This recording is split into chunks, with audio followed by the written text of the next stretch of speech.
আমাদের তো কোনো ছুটি নেই, কারণ আমাদের কেউ অ্যাপ্রিশিয়েট করে না, কেউ কিছু থ্যাঙ্কসও জানায় না। এই তো সারাদিন কি আর করলে, এই তো বসেই আছো তোমরা, আমাদের জন্য দাঁড়ানোর কেউ নেই। এই রান্নাটা ভালো লাগলো আজকে খেয়ে। কলকাতা হাইকোর্টে একটি মামলার শুনানি চলছিল। সেই শুনানি চলাকালীন কলকাতা হাইকোর্টের অবজারভেশন হচ্ছে, গৃহবধূরা বেকার নয়, তারা দিন রাত উদয়াস্ত পরিশ্রম করেন। তারা সংসার চালান, কিন্তু তার জন্য তারা পারিশ্রমিক পান না বটে, কিন্তু তাদেরকে বেকার বলা যাবে না, তারা কিন্তু স্ব উপার্জনকারী। আমরা কলকাতার বিভিন্ন গৃহবধূদের সঙ্গে কথা বলেছি, তারা এই বিষয়টা নিয়ে ঠিক কি ভাবছে। আমি বিশেষ করে বাড়িতে বলি যে আমার অফিসও নেই, স্কুল কলেজও নেই, ছুটিও নেই, কোনো দিন সারাদিন ছুটিও নেই।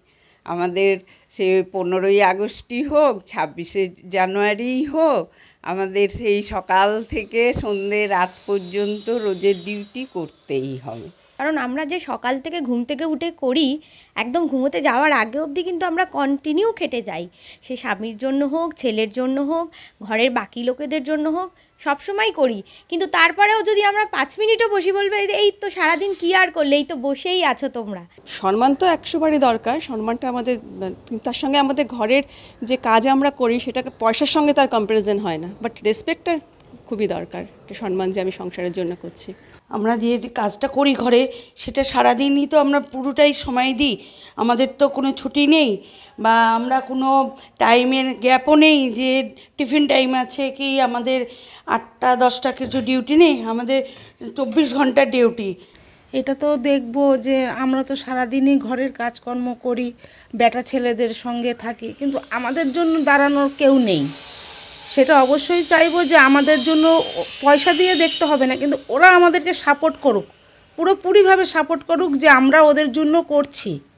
সমর্থন করি, মানে কিছু কিছু ক্ষেত্রে, যেমন আমরা যারা এই সিটিতে থাকি, মানে বা এডুকেশান আছে, এরকম একটা স্ট্যাটাস বিলং করি, আমাদের ক্ষেত্রে এটা কিছুটা আমরা ভালোবেসেও করি। আমরা যে দায়বদ্ধতা আছে তা নয়। তুমি সবই শিখে এসেছো, সবই পারবে, সবই পারো, এরকম মনে হয় যে কোনো কাজের মধ্যে কিছুই নেই, কোনো রকম প্রশংসা নেই, কিছু না। ভালো লাগে না, সেটা শুনতে ভালো লাগে না। আমাদের তো কোনো ছুটি নেই, আমাদের সেই সকাল থেকে রাত্রি পর্যন্ত একটার পর একটা চলছেই, আমাদের তো কোনো ছুটি নেই। হ্যাঁ, যদি পরিবার এটাকে মানতে শেখে যে আপনাদের কাজটাও কাজ, সেটা কি ভালো লাগবে না? অবশ্যই অবশ্যই ভালো লাগবে।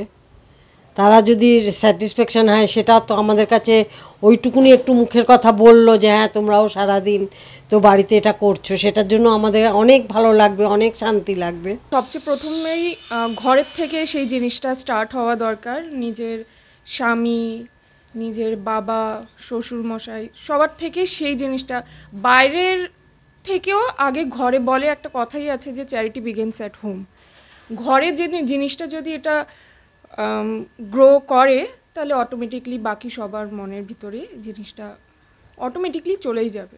সাধারণ গৃহবধূদের অধিকার, তাদের শ্রমের মর্যাদা, তারা সেটা পাওয়ার যোগ্য, কিন্তু এই বিষয়ে ওয়াকিবহাল নন বেশিরভাগ গৃহবধূরাই। একটা আইন হলে, বা আইন বলবো না, মানে একটা ভার্ডিক্ট এলেই যে রাতারাতি সবটা বদলে যাবে এমন তো নয়। কারণ এটা ভীষণভাবে সামাজিকভাবে এবং মনস্তত্ত্বের দিক থেকে আমি বলবো মানুষের মনের মধ্যে গেঁথে গেছে, এবং সেটা সমস্ত লিঙ্গের মানুষের মনের মধ্যেই গেঁথে গেছে। একজন মহিলাও কিন্তু যখন নিজে বাড়ির কাজ করেন, মানে এটা খেয়াল করে দেখবেন যে যখন কাউকে জিজ্ঞেস করা হয় যে আপনি কি ওয়ার্কিং, এই কথাটা আমাদের ভীষণ প্রচলিত। যে কোনো গ্যাদারিং ইত্যাদিতে কোনো মহিলাকে জিজ্ঞেস করা হয়েছে, যিনি চাকরি করেন তিনি সদর্পে বলেন যে হ্যাঁ আমি অমুক অফিসে চাকরি করি বা কিছু, কিন্তু যিনি বাইরে বেরিয়ে চাকরি করেন না তিনি খুবই আড়ষ্ট হয়ে তখন বলেন যে না না আমি জাস্ট হাউসওয়াইফ। ইংরেজি শব্দে আমরা হাউসওয়াইফটাকে এখন হোম মেকার বলছি, অনেক রকমের শব্দের পরিবর্তন এনেছি, কিন্তু খেয়াল করতে হবে এই যে জাস্ট শব্দটা যখন উচ্চারিত হয়, তার মানে তার মাথাতেও রয়েছে যে না আমি ওয়ার্কিং মানুষ নই, আমি জাস্ট বাড়িতে থাকি এবং বাড়ির কাজ করি। কিন্তু এই যে আমি বললাম, মানে এই যে বাক্যটা আমি উচ্চারণ করলাম, আমি বাড়ির কাজ করি, তাহলে সেটাও তো একটা শ্রম, সেটাও তো একটা কাজ। ফলে সেখানে দাঁড়িয়ে কিন্তু সেই মানুষটিরও এই রিয়েলাইজেশনটা নেই যে আমি বাড়ির কাজ করি মানে আই অ্যাম ওয়ার্কিং। আমি বাড়ি থেকে বেরিয়ে গিয়ে হয়তো একটা অন্য জায়গায় গিয়ে কাজ করছি না, কিন্তু বাড়িতে যে শ্রমটা দিচ্ছি সেটাও শ্রম। আমি যদি শ্রমের নিরিখে দেখি তাহলে সেটা কোনো অংশে কম শ্রম নয়, বরং আমি বলবো যে বাড়িতে থাকলে কি হয়, যেহেতু আমাদের কোনো নির্দিষ্ট ঘন্টা নেই, মানে আমাদের মানে আমি বলতে চাইছি যে বাড়িতে থাকলে আর কি, বাড়ির কাজ করলে যে কোনো মানুষেরই নির্দিষ্ট তো বাড়ির কাজের কোনো নির্দিষ্ট ঘন্টা হয় না এবং ছুটি হয় না আলাদা করে। হ্যাঁ, সেখানে দাঁড়িয়ে কি হয়, তখন যেটা হয় যে শ্রমটা আরও বেশি হয় বাইরের জগতের থেকে। হ্যাঁ, ফলে হাইকোর্টের এই ভার্ডিক্টটাকে আমি খুব আহ্বান জানাচ্ছি। একই সঙ্গে আমি এটাও বলার চেষ্টা করছি যে একটা ভার্ডিক্ট কিন্তু সবটা বদলে দেবে না, এটার একটা চেতনা জাগ্রত হওয়াটা দরকার, এবং সেই চেতনাটা শুধু কাগজে কলমে একটা ভার্ডিক্টে সবটা হবে না। এই গোটাটা কিন্তু প্র্যাকটিসের মধ্যে দিয়ে আসতে হবে, সেটা ইন্ডিভিজুয়াল প্র্যাকটিস করতে হবে। মানে আমি পাড়ার মোড়ে দাঁড়িয়ে এই কথাটা বলে আমার কোনো লাভ হবে না, আমাকে বাড়িতে প্র্যাকটিস করতে হবে, এবং সেটা নারী পুরুষ দুজনকেই প্র্যাকটিস করতে হবে। নিজেদের অধিকার সম্পর্কে সবার আগে ওয়াকিবহাল হতে হবে গৃহবধূদের।